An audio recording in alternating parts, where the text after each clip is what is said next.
حضرت بابا فریدالدین گنج شکر رحمتullah تعالی علیہ کی اماں کہتی ہیں جب میرا بیٹا پیدا ہونے والا تھا تو میں رب کی بارگاہ میں دعا کرتی تھی، اللہ اگر تو مجھے بیٹا دے تو اس طرح کا دینا بیٹا میرا ہو پر بندہ تیرا ہو، اے اللہ اگر بیٹا دینا تو اس طرح کا دینا میرے اللہ، اس طرح کی مجھے اولاد دینا کہ دودھ وہ میری چھاتی سے پیے پر شکر تیرا ادا کرے، اے اللہ اگر بیٹا دینا تو اس طرح کا دینا کہ قوت روٹی روزی وہ زمین پہ کھائے لیکن اسی زمین پر وہ تیرے دین کا سپاہی بھی بنے، وہ مجاہد فی سبیل اللہ بھی بنے۔ حضرت بابا صاحب کہتے ہیں مجھے شکر پسند تھی، اماں بڑے جتن کرتی ہے بیٹے کے لیے، بڑا کچھ کرتی ہے، اور بیٹے روٹی ٹائم پہ کھانا بلا کا، کہتے ہیں مجھے شکر پسند تھی۔ میری اماں سردیوں کے ٹھنڈے موسم میں اٹھ کے میرے لیے پانی بھی گرم کرتی، مصلی بھی بچھاتی اور پھر ایک پڑیا شکر کی بنا کے میرے مصلی کے نیچے بھی رکھتی، کہتی بیٹا نماز پڑھے تو اللہ شکر دیتا ہے۔ آپ فرماتے ہیں میں روز نماز کی 5 نمازوں کے وقت مصلی اٹھاتا تو پڑیا شکر کی ملتی، سکول اور مدرسے کے میں اپنے کلاس فیلوں کو بھی کہتا نماز پڑھو بڑی پیاری شکر ملتی ہے، کہتے ہیں میں روز شکر کھاتا۔ ایک سویرے فجر کی نماز میں اماں نے وضو تو کرایا مصلی بھی بچھایا، پر دیہات کی وہ سادی بیوی جس کا سارا کام خلوص میں مبنی تھا، جو آکسفورڈ سے پڑھی ہوئی تو نہیں تھی لیکن آداب ممتا اسے سارے آتے تھے، جو کسی یونیورسٹی کی سند یافتہ تو نہیں تھی لیکن بیٹے کے ساتھ کس طرح کا رویہ اختیار کرنا ہے یہ سارا اسے پتا تھا، کہتے ہیں سادی اماں نے سارے کام کیے لیکن شکر رکھنا بھول گئی۔ بابا صاحب کہتے ہیں میں نماز پڑھنے لگا تو ماں نے یہ بھی بتایا تھا کہ نمازی کے آگے سے نہیں گزرتے، نمازی کے آگے نہیں ہوتے۔ اب اماں کہتی ہے میں مجبور ہوں، درس بھی میں نے دیا ہے بھول گئی ہوں، اب شکر رکھنے جاؤں گی تو پردہ کھل جائے گا۔ ایک کونے میں لگ کے ماں روئی، بیٹے کی شفا کے لیے نہیں، بیٹے کی نوکری کے لیے نہیں، بیٹے کے اچھے مستقبل کے لیے نہیں، ماں روئی آنسو بہے تو کہتی کیا ہے، اے اللہ میں اسے اپنے آگے جھکانے کو جتن تھوڑی کرتی تھی، تیرا بنانے کا جتن کرتی تھی، اے اللہ مہربانی فرما میری پردے داری کر، اگر راز کھل گیا تو میرا فرید نماز نہ چھوڑ جائے۔ بابا صاحب کہتے ہیں اماں تڑپتی رہی اور میں نے نماز پڑھ کے مصلی اٹھایا، پہلے پڑیا ہوتی تھی اب تو پورا دریا شکر کا بہ رہا ہے۔ فرماتے ہیں میں نے وہ اٹھائی شکر کھائی اور میں نے چیخ کے کہا اماں جلدی آ، آج بڑی لذیذ ہے، آج شکر کوئی انوکھی ہے، اور آج تو کمال شکر دی ہے میرے اللہ نے، ایک پڑیا کی جگہ پورا دریا بہ رہا ہے۔ بابا صاحب رحمتullah علیہ فرماتے ہیں میری اماں آئی اور میری اماں نے بازو کھولے تو ماں کی ممتا ہی بتاتی ہے کہ اللہ کی رحمت کس طرح کی ہوتی ہے۔ کہتے ہیں میں نے اماں کے سینے سے لگا تو اماں رو کے کہنے لگی بیٹے پہلے میں شکر دیتی تھی، آج شکر بنانے والے نے شکر عطا فرمائی ہے۔ ساری زندگی پیشانی سے سجدے کا نور نہیں گیا، ساری زندگی وہ لذت عبادت نہیں گئی، اس لیے کہ استاد نے ڈنڈے سے نمازی نہیں بنایا تھا، اس لیے کہ پیر صاحب نے یہ کہہ کہ نمازی نہیں بنایا تھا کہ نماز پڑھو گے تو روٹی میں برکت ہو جائے گی، اس لیے کہ علامہ صاحب کا وہ بات سن کے ہم نمازی نہیں بنے تھے کہ اس نماز میں بتایا جاتا ہے کہ بیماریاں ختم ہو جائیں گی نماز پڑھنے سے، اماں نے رب سے جوڑنے کے لیے نمازی بنایا تھا۔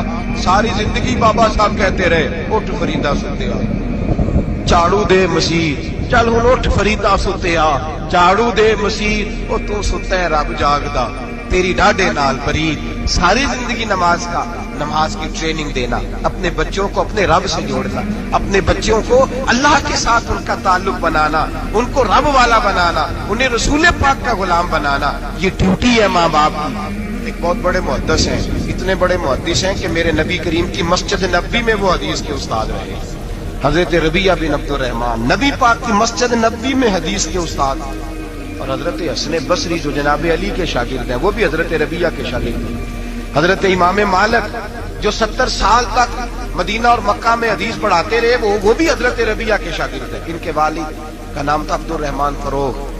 تاریخ بغداد میں لکھا ہے کہ بنو امیہ کے دور میں تابعین کے زمانے میں جناب عبد الرحمن بن فروغ گھر سے چلے گئے، ایک روایت ہے بچہ چھوٹا تھا، ایک روایت ہے بچہ ابھی ماں کے پیٹ میں تھا، جہاد کرنے چلے گئے۔ اس دور میں یہ جہاد ہوتا تھا کہ ایک علاقہ فتح کیا تو مسلمان اگلے علاقے میں چلے گئے، اگلا فتح کیا تو اگلے علاقے، ایک کے بعد دوسرے لوگ پلٹ کے نہیں آتے تھے۔ حضرت عبد الرحمن گئے 30,000 دینار بیوی کو دے گئے، کہنے لگے سنبھال کے رکھنا، اور جہاد کرنے نکلے تو 27 سال تک گاڑی نہیں آئی، اور 27 سال کے بعد آئے تو حضرت ربیعہ محدث بن چکے ہیں، مسجد نبوی میں حدیث کے استاد ہیں، بیٹا بہت بڑا شیخ بن گیا ہے۔ واپس آئے ہاتھ میں نیزہ ہے, کالی داڑھی تھی ساری سفید ہو گئی, وجود بڑا تگڑا تھا, کمزوری آ گئی. آئے, نیزہ پکڑا ہوا ہے, گھوڑے پہ بیٹھے ہیں, مدینہ منورہ میں گھر ہے, دروازے پہ دستک دی. حضرت ربیہ نے دروازہ کھولا, اندر داخل ہونے لگے تو کہنے لگے بابا تو کدھر گھستا آ رہا؟ کدھر؟ اس نے کہا تو پیچھے ہٹ, تو میرے مکان پہ کب سے قبضہ کر کے بیٹھا ہے. بات تیز ہونے لگی, آواز تھوڑی بزرگوں کی بلند ہونے لگی تو اندر سے زوجہ نے سن لیا, اور دروازے کی اور سے دیکھنے لگی تو پہچان گئی. کہنے لگی ربیہ پیچھے ہٹ جا, یہ کوئی غیر نہیں ہے, تیرے والد گرامی ہے, یہ تیرے والد ہیں. اندر آئے, باپ بیٹا ملے, عصر کی نماز کا وقت ہو گیا, بڑا روئے. 27 سال کے بعد باپ لوٹا, 27 سال کے بعد بڑے روئے. نماز کا وقت ہوا تو حضرت ربیہ جلدی سے وضو کیا, مسجد نبوی شریف چلے گئے. جناب عبد الرحمان فروغ نے بھی کھانا وانا کھانا تھا, کھانا کھانے بیٹھے تو حکم دیکھے شوہر کیا کرتا ہے. یہ نہیں پوچھا کہ 27 سال حال کیا رہا. پوچھنے لگے میں تجھے 30,000 دینار دے گیا تھا, وہ کدھر ہے؟ تو زوجہ کہنے لگی کھانا کھا لو, اصل کی نماز پڑھ کے آؤ, پھر بتاتی ہوں پیسے کہاں ہیں. آپ کی رقم بڑی اچھی جگہ پہ محفوظ ہے. کہتے میں نماز پڑھنے مسجد گیا, اصل کی نماز کے بعد میرے نبی پاک کے منبر پر ایک نوجوان بیٹھا ہے. گھر میں تو ان کا انداز ٹوپی پہننے کا تھا نا, سادے عام لباس میں. مسجد نبی میں جبہ پہنا ہے, سر پہ امامہ ہے, خوبصورت لب و لہجے میں رسول اللہ کے منبر پر بیٹھ کر, نبی پاک کے منبر پر بیٹھ کر. پتہ نہیں آپ کو اس بات کی لذت نصیب ہو رہی ہے کہ نہیں. عام جگہ نہیں, نبی پاک کے حضور کے منبر پر بیٹھ کر نبی پاک کی حدیثیں سنا رہے ہیں. اتنا بڑا مقدر. کہتے حضرت امام مالک جیسے لوگ, خواجہ حسن بصری جیسے لوگ کاغذ قلم لے کے حدیثوں کی سماعت کر رہے ہیں, ان سے درس لے رہے ہیں. جناب عبد الرحمان کہتے ہیں میری نظر اٹھی, کچھ بوڑھا ہو گیا تھا, کچھ اس وقت وہ ٹوپی میں سادے لباس میں تھے, پہچان نہ پایا. ایک شخص سے پوچھا یار ہے تو جوان, پر اس کے چہرے کی نورانیت میرے دل کو بھا گئی ہے تو جوان, پر اس کا حدیثیں بیان کرنے کا انداز میری طبیعت کو گھائل کر گیا. یہ کون ہے جو نبی پاک کی مسجد میں بیٹھ کے حدیثیں بیان کر رہا ہے؟ کہتے ہیں امام مالک کہنے لگے بابا جی چپ کر جاؤ, ہمارے استاد کے بارے میں اونچے لب و لہجے میں بات نہ کرنا, دیکھتے نہیں کتنے کتنے لوگ بیٹھے ہوئے خاموشی سے. تو میں نے کہا مجھے بھی تو بتا دو نا ہے کون. تو کہنے لگے کوئی عبد الرحمان فروغ نام کے بزرگ ہیں, یہ ان کے بیٹے ہیں, ربیہ نام ہے. کہتے ہیں جب لفظ کہے تو میرے آنسو چھلک کے باہر آئے, اور میں حضور کی مسجد میں گر گیا اور رونے لگا کہ یہاں اور میرے رسول پاک سید عالم صلی اللہ علیہ وسلم کے منبر پر, اور میرا بیٹا. تو میں تڑپ کے گھر گیا, اور گھر جا کے میں نے اپنی بیوی کو جب دیکھا تو میرے آنسو نکل گئے. میری بیوی سمجھ گئی کہ یہ میرے محدث بیٹے کو دیکھ آیا ہے. کہتے ہیں بیوی رو کے کہنے لگی میں نے آپ کے 30,000 دینار آپ کے بیٹے کو مصطفیٰ کریم کی حدیث کا استاد بنانے میں خرچ کر دی. میں نے وہ 30,000 دینار خرچ کر دی ہیں, 30,000 دینار آپ کا بیٹا میں نے. تو کہتے ہیں میں اپنی بیوی کی طرف دیکھنے لگا, میں نے کہا قربان جاؤں, میں اگر اللہ کے دین کے راستے میں تھا تو نے میرے ساتھ نیکی کی ہے, میرا بیٹا بھی دین کے راستے پہ لگا دیا. میرے بھائی اللہ سے جوڑا, اللہ سے جوڑا ان لوگوں نے اپنی اولاد. بابا فرید الدین مسعود گنج شکر رحمت اللہ تعالیٰ علیہ کے ایک مرید تھے. بابا صاحب سے مرید ہوئے تو بابا صاحب فرمانے لگے ہاتھ مجھے دیا ہے تو میرا ہی رہنے دینا. اب جگہ جگہ نہ بھاگتے پھرنا, نوے نوے نہ یار بنائیے وان کمینے والوں کا. اب جگہ جگہ نہ گھومتے پھرنا. اس نے کہا حضور ٹھیک ہے صحیح ہو گیا, بس ہر آدمی کے لیے یہ حکم نہیں ہو جس رنگ میں یہ بات کر رہا ہوں اسی رنگ میں لینا. لوگ رنگ بھی بدل لیتے ہیں نا باتوں کا, جس رنگ میں بیان کر رہا ہوں نا وعدے نبھانے کی طرف بات کر رہا ہوں. ورنہ اللہ تبارک و تعالیٰ کا فضل ہے. میرے ایک دوست ہیں پیر صاحب, تو وہ مجھے کہنے لگے میں نے اپنے مریدوں کو کہا ہے کسی اور کی تقریر نہیں سننی, کسی اور کی محفل میں نہیں جانا. آپ نے بھی کہا ہے کہ نہیں کہا؟ میں چپ کر گیا. کہنے لگے آپ بولے نا, کہا کہ نہیں کہا؟ پیار سے کر رہا ہوں, چلو بات آ گئی ہے تو آج کر دیتا ہوں. آپ پیار والے لوگ بیٹھے ہیں نا, کر لوں محبت والی بات. تو وہ مجھے کہنے لگے کہ آپ نے بھی کہا ہے کہ نہیں کہا؟ میں نے کہا آپ کو کیا ٹینشن ہے؟ کہنے لگے میں نے آپ کے 2-4 مرید فلاں جگہ بیٹھے ہوئے دیکھے ہیں. میں نے کہا میں نے نہیں کہا. کہنے لگے کیوں؟ میں نے کہا میرا تو دل کرتا ہے ان سے کہوں کہ ہر جگہ جاؤ, جگہ جگہ جاؤ, جے کو ساڈے ورگا ملیا تو بہ جیا, جے نہ ملیا تو واپس آ جایا. ختم ہو گئی بات. اتنی کیا بات ہوئی کہ بندہ بنتے کرتا پھرے. کو مل گیا نا, خدا جانے بلندی ہے کہ پستی, پر جہاں میں ہوں وہاں کوئی نہیں ہے. ایسی کیا بات ہوئی؟ آپ جائیں جگہ جگہ جائیں, کو مل گیا تو یار ضرور بیٹھ جانا. وہ شاہ عبد العزیز دبال